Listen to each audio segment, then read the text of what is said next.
Welcome to the installation guidance of YB Toner. Today I will teach you how to install HP215A. Our product comes with a chip, no DIY process is required, and the toner cartridge can be identified when installed in the printer.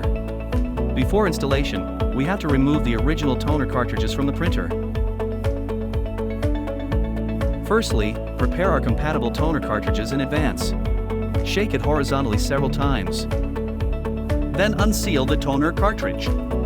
Then remove the orange isolation rims and protective caps.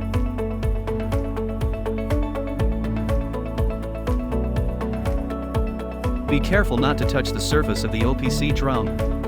Put the toner cartridges into the printer toner slot in order of color.